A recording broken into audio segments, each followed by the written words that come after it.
लखनऊ में होगा महामुकाबला, पिटे हुए अंग्रेजों के सामने होगी टीम इंडिया। आखिर कैसा रहेगा लखनऊ का मौसम और पिच का मिजाज, जानेंगे आज इस वीडियो में। तो चलिए दोस्तों देर नहीं करते, शुरुआत कर लेते हैं सबसे पहले वेदर रिपोर्ट के साथ। और वेदर रिपोर्ट में दोस्तों सबसे पहले हम देखेंगे टेम्परेचर, तापमान को। अगर मैं दोस्तों लखनऊ के टेम्परेचर की बात करूं तो 29 तारीख को जो हाईएस्ट टेम्परेचर है वो 32 डिग्री तक दोपहर 2 से 3 के बीच जा सकता है।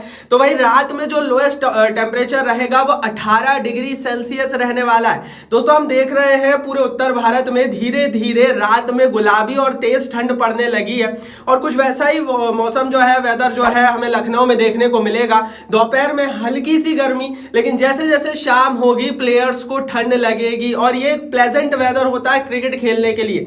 अमूमन दोस्तों ये जो अक्टूबर का एंड होता है और नवंबर होता है, यहाँ पर अच्छे से क्रिकेट होता है हिंदुस्तान में, क्योंकि जो एक्सट्रीम गर्मी होती है ना वो धीरे धीरे खत्म हो जाती है। और टेम्परेचर तो अभी अच्छा है, लाइक बनता है टेम्परेचर के लिए। लेकिन टेम्परेचर के बाद देख लेते हैं ह्यूमिडिटी कितनी रहने वाली है। 43% की ह्यूमिडिटी रहने वाली है। ह्यूमिडिटी देखना बहुत इंपॉर्टेंट है दोस्तों, क्योंकि हिंदुस्तान में अमूमन ये जो मंथ होता है अक्टूबर और नवंबर का, इसमें ह्यूमिडिटी हाई रहती है, टेम्परेचर लो रहता है, जिसके कारण रात के समय ड्यू आती है, ओस आती है। और लखनऊ में भी इसी तरह से कुछ होने के चांसेस है, क्योंकि ह्यूमिडिटी 43% बताई जा रही है। रात का टेम्परेचर भी कम रहेगा, मतलब रात में हल्की ओस आ सकती है। एंड दैट्स व्हाई दोस्तों हमने लखनऊ का इतिहास भी देखा है, यहाँ पर चेस करना इजी होता है ओडीआई क्रिकेट में, क्योंकि शाम के समय रात तक हल्की सी ओस आ जाती है। सेकेंड इनिंग में गेंदबाजी करना मुश्किल होता है। एंड इस मैच में भी हम इंग्लैंड भारत वाले मैच में भी एक्सपेक्ट कर सकते हैं। ह्यूमिडिटी के बाद दोस्तों विंड स्पीड की बात करते हैं। ये जो मैदान है ये लखनऊ से थोड़ा बाहर बना हुआ है, क्रॉस विंड नहीं चलती है, लेकिन यहाँ पर 8 किलोमीटर प्रति घंटे की रफ्तार से हवाएं चलने का अनुमान मौसम विभाग ने बताया है। मेरे हिसाब से विंड स्पीड भी कोई बहुत ज्यादा नहीं है, और सीमर्स को या फिर तेज गेंदबाज को इससे कोई फायदा नहीं होने वाला है। अमूमन ठंड के समय अगर थोड़ी तेज हवाएं चलती है तो तेज गेंदबाजों को फायदा होता है। रात में एक्सपेक्ट हो सकता था, लेकिन विंड स्पीड इतनी है नहीं। अब देख लेते हैं दोस्तों रियल फील्ड टेम्परेचर कितना रहने वाला है। तो दोपहर का real field temperature 33 degree Celsius रहेगा। रियल फील्ड टेम्परेचर दोस्तों इसलिए देखा जाता है कि जो मैदान है या ग्राउंड है वहां पर कितनी गर्मी या ठंड लगेगी प्लेयर्स को, क्योंकि दोस्तों नॉर्मल टेम्परेचर और रियल फील्ड टेम्परेचर लगभग सेम है, मतलब बहुत ज्यादा गर्मी प्लेयर्स को नहीं लगने वाली है। रियल फील्ड टेम्परेचर इसलिए देखा जाता है ताकि ये पैमाना या अंदाजा लगाया जा सके कि मैदान पर या फिर नॉर्मल कंडीशन में गर्मी है भी या नहीं भी है। तो इसलिए रियल फील्ड टेम्परेचर देखा जाता है, और 33 डिग्री सेल्सियस नॉर्मल ही है। चलिए दोस्तों आप देख लेते हैं क्या बारिश के चांसेस रहेंगे लखनऊ में। क्लाउड कवर और रेन चांसेस देखेंगे, लेकिन उससे पहले दोस्तों चैनल को सब्सक्राइब नहीं किया है ना, तो हर इंडिया मैच की एक एक रिपोर्ट, मैच प्रीव्यू, हर खबर, साथ ही दोस्तों पिच और वेदर रिपोर्ट डिटेल में आपके लिए पूरे वर्ल्ड कप में हाजिर की है। और उसके लिए चैनल को सब्सक्राइब नहीं किया तो अभी तक कर लो फटाफट, क्योंकि आगे भी कई इंडिया के मैचेस बचे हुए हैं, और इंडिया के मैचेस के बाद आईपीएल की नीलामी है भैया वर्ल्ड कप के बाद, तो उस पर तो पूरी कवरेज देंगे। और उसके बाद 2024 का आईपीएल है। सब्सक्राइब का बटन नीचे फटाफट हिट करके बेल आइकन दबाओ। चलिए दोस्तों आप देख लेते हैं क्लाउड कवर कितना रहने वाला है। तो हल्का क्लाउडी वेदर रहने वाला है, मॉनसून जा चुका है हिंदुस्तान से।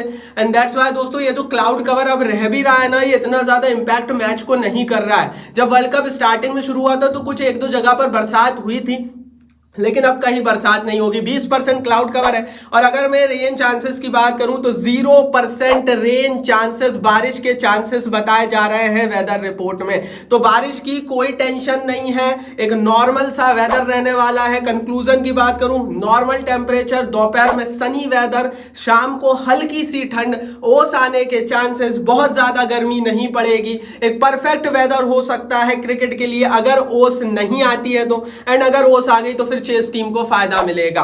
अब दोस्तों पिच रिपोर्ट देख लेते हैं। हर मैच की, जो इंडिया मैच की हमने पिच रिपोर्ट बताई है ना, 100% सही साबित हुई है। इसीलिए बोल रहा हूं कि पिच रिपोर्ट जरूर सुनना, लेकिन पिच रिपोर्ट से पहले टेलीग्राम पर हमें जरूर फॉलो कर लीजिए। मैंने नीचे डिस्क्रिप्शन बॉक्स में लिंक डाल दी है दोस्तों। टेलीग्राम पर इस मैच की एक एक कवरेज तो मिलेगी ही, साथ ही दोस्तों हार्दिक पांड्या की इंजरी का क्या हाल है, आईपीएल की नीलामी से क्या अपडेट है, और आईपीएल 2024 को क्या क्या खबरें हैं, मतलब सारी रिपोर्ट पर्दे के पीछे जो न्यूज़ेस मतलब एक एक महीने बाद आती है वो हम पहले हमारे टेलीग्राम पर डाल देते हैं। Link is in the description box. Free में परिवार का हिस्सा बन जाइए। 50,000 लोग ऑलरेडी ज्वाइन कर चुके हैं। चलिए दोस्तों पिच रिपोर्ट देख लेते हैं। और पिच रिपोर्ट में सबसे पहले दोस्तों हम पिच के ओडीआई रिकॉर्ड्स को देखेंगे। तो अगर मैं पिच के ओडीआई रिकॉर्ड्स की बात करूं तो यहां इकाना स्टेडियम में अभी तक टोटल 11 ओडीआई मैचेस खेले गए हैं, जिसमें से कुछ लिस्टेड मैचेस भी शामिल है। इन टोटल 11 ओडीआई मैचों में जो बैटिंग फर्स्ट करने वाली पहले इनिंग में बल्लेबाजी चुनने वाली टीम ने 3 मैचेस जीते हैं, तो वही चेस करने वाली टीम ने, आप हैरान हो जाएंगे दोस्तों इस रिकॉर्ड को देखकर, 8 मैचेस जीते हैं। ये रिकॉर्ड क्लियर कट बताता है कि किस तरह से यहां पर चेस करने वाली टीम का बोलबाला रहता है। यहां तो भैया टॉस जीतो और पहले गेंदबाजी करो, क्योंकि सेकंड इनिंग में अमूमन लखनऊ में ओस आती है, स्पेशली नवंबर में तो आएगी, और अब नवंबर धीरे धीरे स्टार्ट होने ही वाला है। एंड दैट्स व्हाई दोस्तों इस पिच पर आपको पहले करनी है गेंदबाजी। चेस करोगे, जीतने के चांसेस 70% मैच शुरू होने से पहले ही हो जाएंगे। तो भैया टॉस एक अहम फैक्टर रहने वाला है इकाना स्टेडियम लखनऊ में।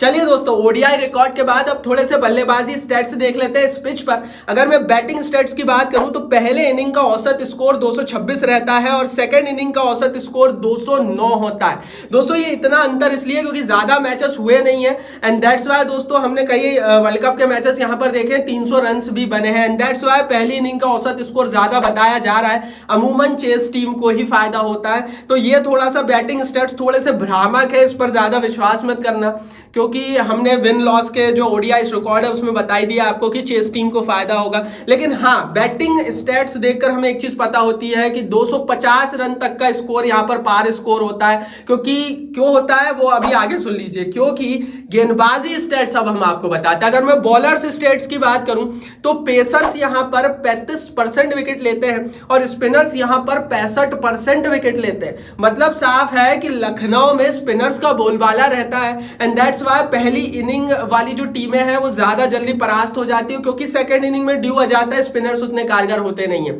तो सीधी कहानी दोस्तों ये है कि अगर आप फैंटेसी क्रिकेट में टीम बनाते हैं तो पहली इनिंग में जो टीम गेंदबाजी करती है उसके ज्यादा स्पिनर्स ले लेना, वो ज्यादा चलेंगे।